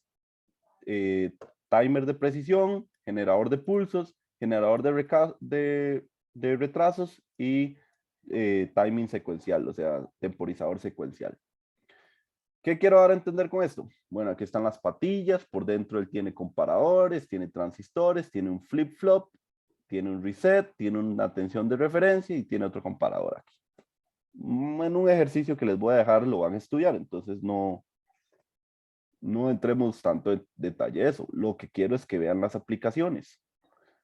Las aplicaciones más comunes es que el 555, dependiendo de cómo yo conecte sus patillas externas, ¿lo ven? Discharge unido con threshold, una resistencia RA hacia la alimentación, el reset desconectado, el trigger es donde tiene la entrada, tiene un capacitor C2 en el contador, tiene un capacitor C1 entre el threshold y la tierra, y el pin de tierra lo conecto a tierra, y la salida pues le conectaría el RL. Cuando estamos en esta configuración externa, el 555 trabaja como monoestable, es decir, cada vez que le entre una entrada en el trigger, él pone en la salida un pulso, ¿lo ven? Viene el trigger, está en alto, cae, y vean la salida, entregó un pulso y luego se acabó ese pulso. Ese pulso se mantuvo hasta que el trigger volvió a hacer una entrada negativa. Eso es lo que funciona. Hay que ponerle un pulso negativo en el trigger o ponerle 0 volts y luego 5 volts en el trigger para que él genere la salida. Vean que durante todo este tiempo no pasó nada hasta que el trigger lo volvió a cambiar, cambia la salida, ¿no ven? Durante un cierto tiempo. ¿De qué depende este tiempo? ¿Qué es lo importante de los monoestables? ¿Recuerdan? Cuando hicimos el one shot timer, lo que nos interesaba era encontrar cuál era este tiempo. Bueno, ese tiempo va a depender de este RA y de este capacitor. Por eso están ubicados ahí perfectamente. Entonces, al final, ¿qué pasa con el 5.5? Él puede operar como un multivibrador monoestable. Es decir, puede generar un pulso en cierto momento de tiempo cuando recibe una entrada negativa. Esa es la primera gran aplicación. Y aquí viene toda la explicación en la hoja del fabricante, cómo funciona, entonces por eso no me pongo a pensar mucho en eso. Pero lo que quiero es ver la operación en estable. ¿Qué significa estable? Que ninguno de sus dos estados es estable. Esta es la configuración estable. Si lo ven, tengo un RA, ahora tengo un RB, tengo un capacitor y la conexión de las patillas es diferente. Vean que ahora el trigger está conectado al threshold, ya no es ninguna entrada. ¿Y por qué es ninguna entrada? Porque al ser estable, lo que yo quiero es que haga una señal cuadrada. Un estado, un tiempo, el otro estado, otro tiempo. Un estado, otro tiempo, el otro estado, otro tiempo. Entonces, una vez más, ¿de qué va a depender el duty cycle de la señal y la frecuencia de la señal? Dependen de este RA, este RB y este C. Como les dije, el 555 tiene muchísimas aplicaciones en proyectos de electrónica, desde manejar la intensidad de un LED hasta poder hacer aplicaciones de tiempo para un microprocesador o un microcontrolador. Entonces, se los muestro para que sepan que existe, que esas dos configuraciones son las configuraciones más famosas para usarlo como monoestable o como astable. Y luego la pregunta es, ok, ¿y cómo elijo yo este RA y este RB y este C? Bueno, esas ecuaciones ya están súper establecidas. Y por ejemplo, aquí está el tiempo en alto para cuando es estable, para cuando es estable. Esta es la ecuación del tiempo en alto, es 0,693 por RA más RB por C. Entonces ustedes como diseñadores definen un valor y varían los demás. Y además aquí viene la ecuación del tiempo en bajo, que sería 0,693 RB por C1. Si lo ven, el tiempo en bajo depende de RB, pero el tiempo en alto depende de RA y RB. Finalmente, uno sabe, aquí viene cuánto valdría su frecuencia, que sería el inverso del periodo, y valdría esto. Entonces, uno como diseñador jugaría con estas tres ecuaciones para que se cumpla el objetivo de diseño. Igual pasa con la operación en monoestable. Si vamos a la operación en monoestable, él nos dice aquí, ven, el tiempo del pulso va a ser igual a 1.1 por RA por C. Ok, entonces, para terminar la clase hoy, vamos a simular un poquito con el LM555. Y me gusta mucho un simulador que yo encontré en línea, que se llama calculador de tiempos con 555. No es un simulador de circuitos, es únicamente un simulador de tiempos del 555. Vean, es tan famoso que tiene su propio simulador en Google. Entonces imagínense qué tan conocido es y qué tan importante es. ¿Qué hace uno? Que bueno, si lo voy a usar en monoestable, aquí elige el valor de R, aquí elige el valor de C, y aquí te dice cuánto va a durar ese pulso. Pues lo ven, si yo cambio esto a 10, cambia. Entre más grande lo pongo, pues más tiempo va a durar. Vean, puede durar hasta minutos, horas. Entonces, les recomiendo esta página por si alguna vez tienen que usar un 5.5. Vean, aquí les dice cómo se cablearía o cuál sería la configuración que hay que usar, porque vean que el 555 trae la patilla 6, 7, 3, 8, 4, 5, 2 y 1 y nada más, ¿verdad? No viene conectado con nada de esto. Todo esto es externo. Entonces, si ustedes lo conectan de esta configuración, pueden utilizar este simulador para encontrar de cuánto va a ser ese pulso, ¿lo ven? Si pongo esta entrada, genero este pulso, este tiempo. Entonces me sirve para poder saber según mis aplicaciones. En el laboratorio de electrónica 2 se utiliza en el experimento 2 para hacer, pues, sonar un timbre que haga ting, tung. Es el timbre clásico, que ya obviamente no existen los timbres, ¿verdad? Porque ya, pues, no son necesarios realmente. Pero no sé si alguno ha entrado a una tienda, como un súper o algún chino, que da un colerón. A mí me da un estrés, pero bueno. Que uno entra, pasa la puerta y suena ting, tung. Y luego uno se echa un poquito para atrás porque hay mucha fila, ting, tung. Bueno, ese pling, plum es un efecto de los 555.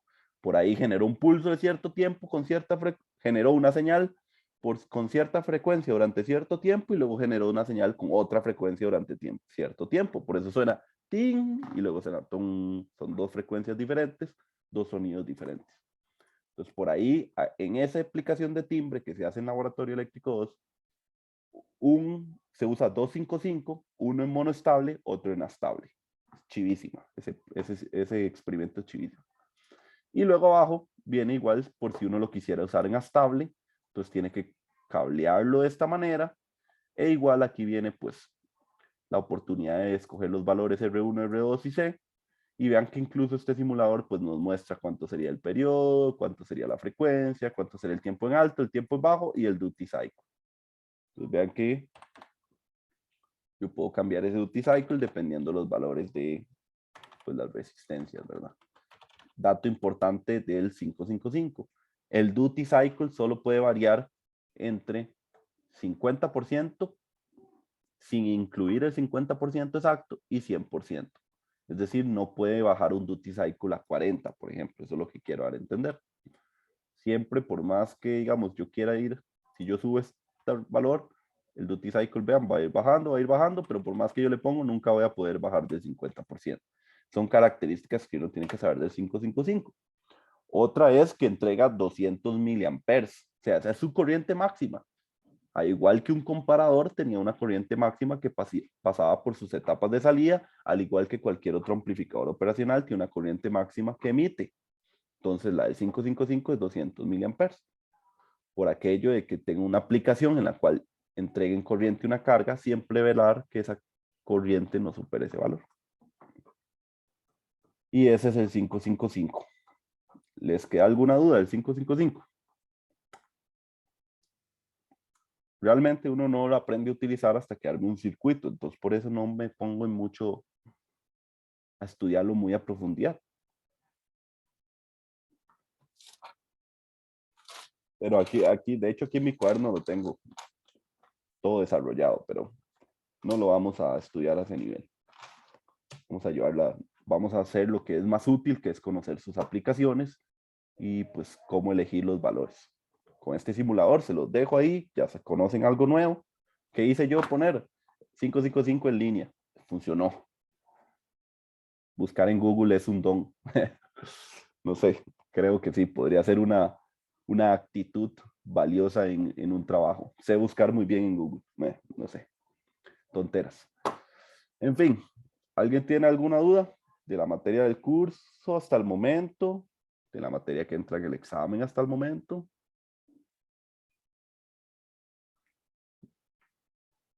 ¿Todo claro? ¿Ok? Hasta aquí entraría el examen, ¿verdad, profe? Primero. Y hasta aquí entraría el examen. Y lo haríamos el viernes. Lo harían el viernes, ya sea para todo el viernes o para todo el fin de semana. Aún no lo he decidido. Tengo que hablar con el otro profe, a ver también cómo va él y eso. Listo. Profe, Ajá. profe, ¿y el quiz?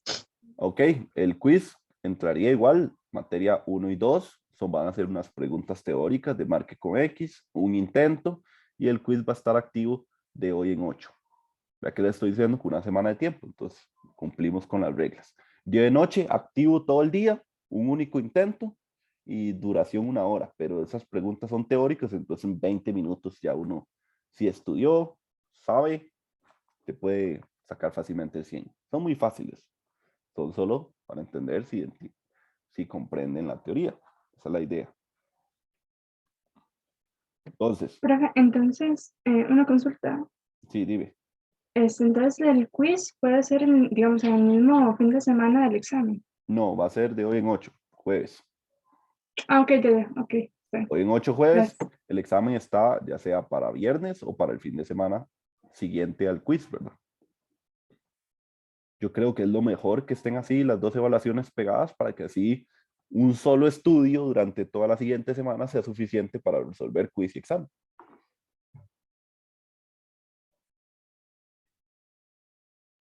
Ok, gracias. Ok, Lo que a mí me parece bien. buenísimo. Que dicha que les parece bien. Es parte de, ¿verdad? Que todos nos sintamos bien en el curso. Yo sé, es difícil, es un curso difícil, lo entiendo. Fue mi curso favorito cuando fui estudiante, sí. Por eso lo doy con mucho amor.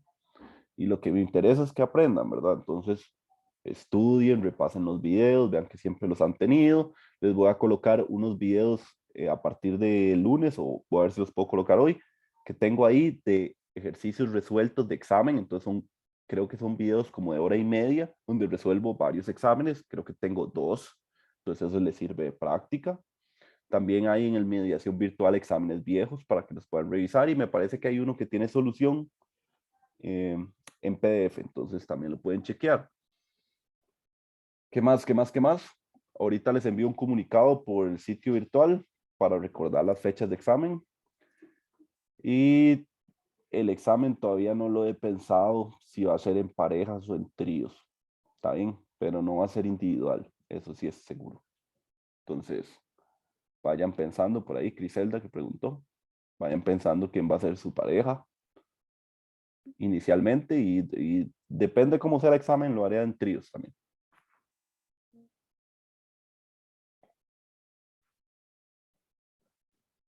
Profe, por ahí. Ok, listo, eso sería todo por hoy. Muchas gracias y nos vemos. Nos veríamos ahora hasta el lunes. Mañana les voy a dejar una actividad sincrónica. Entonces, mañana van a tener una actividad sincrónica que va a ser como ejercicios de repaso de todo este tema 2, ¿verdad? Comparadores, un poquito de información, como siempre, de las hojas del fabricante, porque eso siempre es importante. Todo ingeniero en electrónica sabe buscar en hojas del fabricante, sabe que ahí está la información importante, y luego la otra cualidad que debe tener es discernir dentro de tanta información qué es lo que realmente necesita. Entonces, mañana no nos vemos, nos veríamos hasta el lunes, y muchos éxitos la otra semana en las evaluaciones. Pura vida y disfruten del fin de semana. Ahorita les envío un comunicado y chao, chao, chao, chao, chao. Profe.